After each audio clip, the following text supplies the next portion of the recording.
Assalamualaikum warahmatullahi wabarakatuh. Anak-anak, pagi ini kita lanjutkan pelajaran kita yaitu sistem peredaran darah pada manusia. Apa itu sistem peredaran darah pada manusia? Sistem peredaran darah pada manusia itu adalah sebuah sistem yang di dalamnya melibatkan organ-organ penting yang dapat membantu agar darah bisa beredar ke seluruh tubuh. Apa saja organ-organ penting yang terlibat untuk mengedarkan darah ke seluruh tubuh? Yang pertama adalah jantung.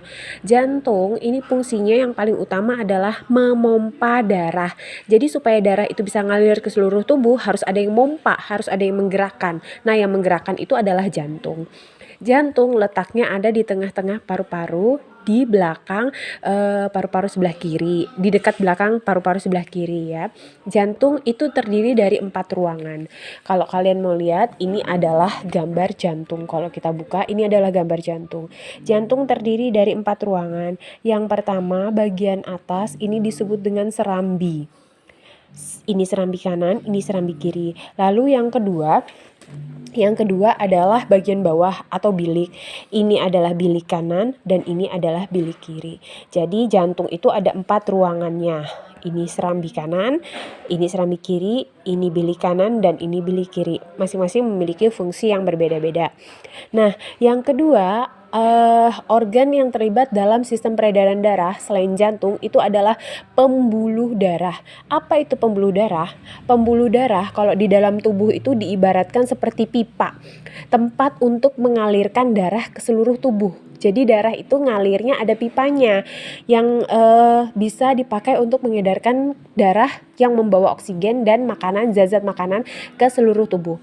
Ini yang berwarna merah ini adalah pipanya yang membawa dari jantung ke seluruh tubuh dan dari seluruh tubuh ke jantung. Pembuluh darah itu ada 3 bagian. Yang pertama adalah pembuluh darah arteri atau pembuluh nadi. Yang kedua adalah vena atau pembuluh balik. Dan yang ketiga adalah kapiler. Kalau kalian lihat di tubuh kalian, nih seperti ini. Ini adalah tubuh kalian. Ini adalah jantung, ini adalah paru-paru. Ketika darah itu dipompa dari jantung keluar dari jantung, ini adalah darah yang banyak membawa oksigen. Oksigen kan penting untuk tubuh ya.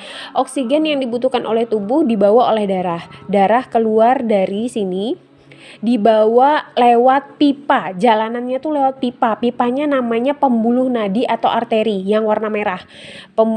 Darah yang banyak oksigennya dibawa lewat pembuluh arteri yang berwarna merah ini ke seluruh tubuh. Nih, ke seluruh tubuh. Setelah beredar ke seluruh tubuh sampai ke kepala, darah yang banyak mengandung oksigen dan membawa zat-zat penting untuk tubuh ini, dia akan kembali masuk ke pembuluh darah balik atau pembuluh darah vena. Pembuluh darah vena ini yang berwarna biru di dalam tubuh. Nah, ketika darah masuk ke dalam pembuluh darah vena, darah ini mengandung sedikit sekali oksigen. Jadi darah yang ngalir dari di pembuluh vena atau pembuluh balik itu adalah darah yang sedikit mengandung oksigen. Karena dia sedikit mengandung oksigen, maka dia ketika kembali itu nggak langsung masuk ke jantung. Dia masuk ke paru-paru. Ngapain darahnya itu masuk ke paru-paru? Untuk mendapatkan oksigen. Setelah darah tadi mendapatkan oksigen dari paru-paru, darahnya akan masuk ke bilik kanan ya. Darah akan dipompa masuk ke bilik kanan lagi. Nanti di bilik kanan darah yang kaya oksigen itu akan masuk ke pipanya namanya pipa arteri. Dari pipa arteri itu darah yang kaya akan oksigen dialirkan lagi ke seluruh tubuh. Nanti kalau sudah selesai dialirkan ke seluruh tubuh, oksigennya akan berkurang, kandungan zat-zat vitaminnya semuanya sudah selesai dibagi-bagikan ke seluruh tubuh, dia masuk ke dalam pembuluh darah balik atau pembuluh darah vena. Dari pembuluh darah vena masuk lagi ke paru-paru, dari paru-paru nanti darah yang tadi sudah miskin dengan oksigen akan kaya lagi dengan oksigen, banyak mengandung oksigen, darahnya masuk lagi ke serambi kanan, dari serambi kanan masuk ke